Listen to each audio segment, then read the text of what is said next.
Okay, it's time for my next special guest. Um, we have uh, uh, we have a young lady, a rising star, so to speak. We have Katie Kittermaster. Welcome to the show, Katie. Hello, thank you so much for having me. It's wonderful to have you on. As I say, you're a rising star because you have a new single out. You're doing well for yourself. I've received your new track called Friends, and I must say it has really grown on myself. We'll be talking about that very shortly.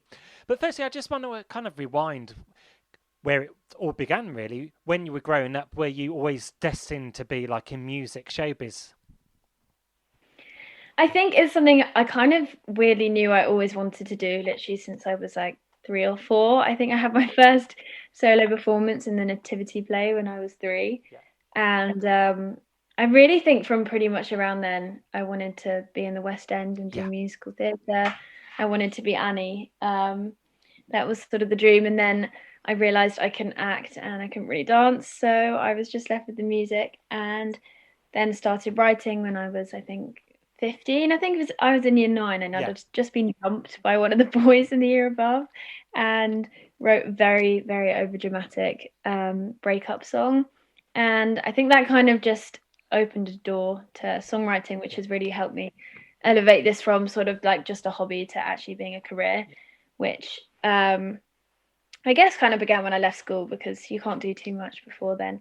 So I was lucky enough when I left school to be able to go on tour, supporting Brian McFadden and Keith Duffy from Boyzone and Westlife, as well as Lucy Spraggan, who was on the X Factor a number of years ago. Yeah, And then obviously lockdown hit, and I've just sort of been yeah, working from home since then, just doing Zoom sessions, and live stream yeah. gigs, live stream festivals, and yeah, just sort of waiting for life to get back to normal, I suppose. Impressive, and you're still very young as well, so bright future ahead of you. And am I right? You're based in Kent, southeast England. Yeah, Great. yeah.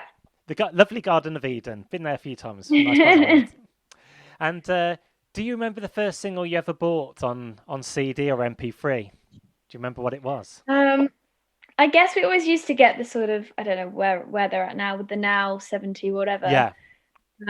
because you got a wide collection of people. But I think it was maybe one of the Miley Cyrus CDs. That Okay. was sort of my generation, was sort Yeah. of like the early Taylor Swift stuff, the first few Ed Sheeran albums, stuff like that. So I think that comes across in my Yeah. writing, to be fair, Yeah. especially the That's good. Taylor Swift, Ed Sheeran stuff. Yeah. So What I liked about the Now albums, instead of buying all the singles, you could just pay yeah, £10 and you got all the 40 songs on, I you know, know. ideal.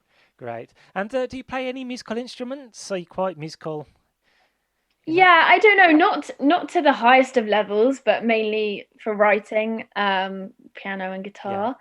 And I've just got myself an electric guitar as well, which I think will be really Yeah. cool to start playing that, and even a bass, just because I don't know, I just think that's quite cool. Yeah. Um, but yeah, mainly just to help me to write songs. I like having other people with me, especially at gigs and tours. I don't want to be up there by myself, Yeah. so It can. maybe that's a nice excuse, Yeah. but I prefer to have other musicians Yeah, it's good to have help a on. backup, isn't it? People behind you. But Yeah. great. And have I read right? You briefly moved to Dubai and performed at some prestigious events. Yeah, I mean, I was like 11, so I don't know how prestigious.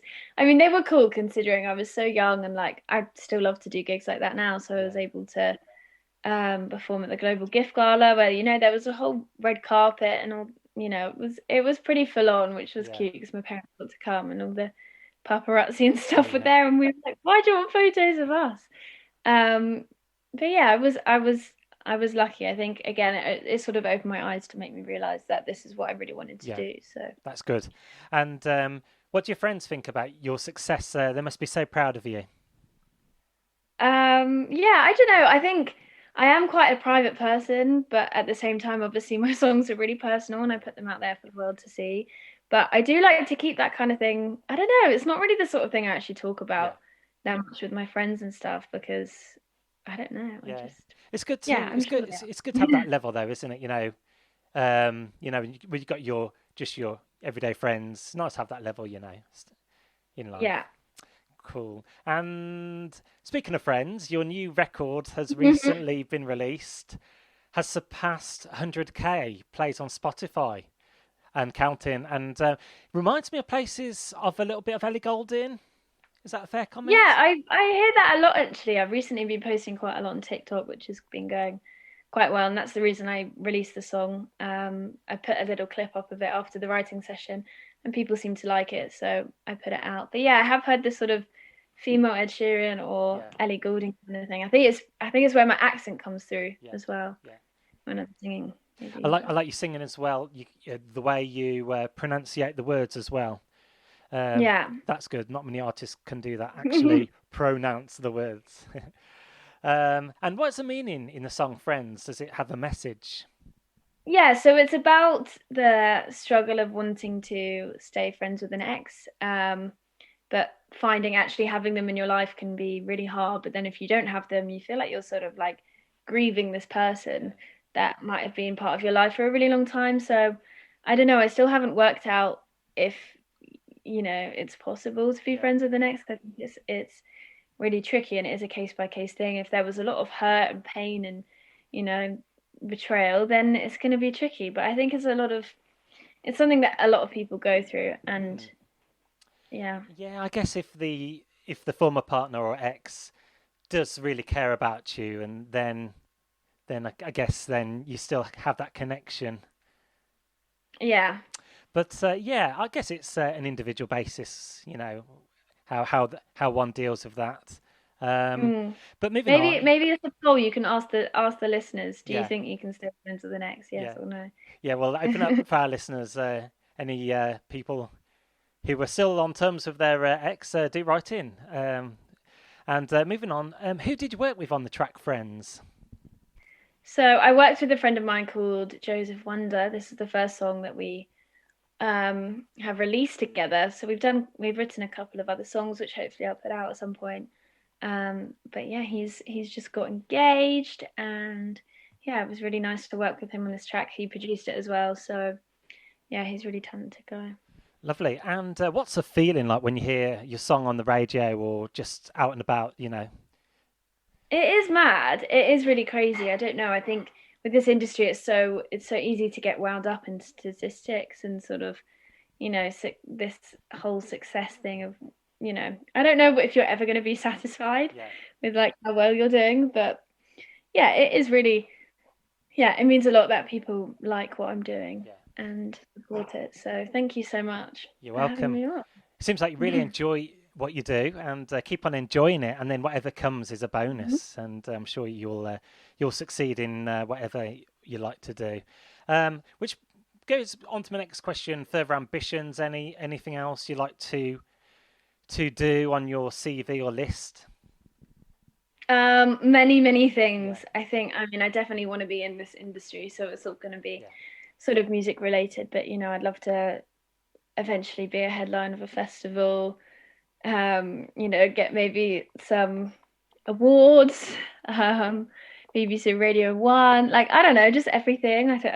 There's no limits to this, yeah. which is what's exciting. There's no limits to this industry. But I've got my first headline show coming up at 229 Great Portland Street in London on the 16th of September. So that will be so exciting because these people have actually bought tickets to see me, not to see the Yeah, main act, and I'm support that they didn't know was going to be there. So I won't have to introduce myself and be like, "Hi, I'm Katie," because they'll know who I am and they might yeah. already know some of the songs and stuff. So yeah, I'm really excited for that. I Great. think that's the next big thing. And you just answered my final question, which was, are you looking forward to being back on stage? But I think you just answered that greatly. So yeah, finally, would you like to introduce your new track on the show for us? A Dannison unique show. This is Of course, thank you. So thank you guys for listening. Thank you for having me. My name is Katie Kittermaster, and this is my brand new single, Friends. lovely having you on, Katie. All the best. Thank you.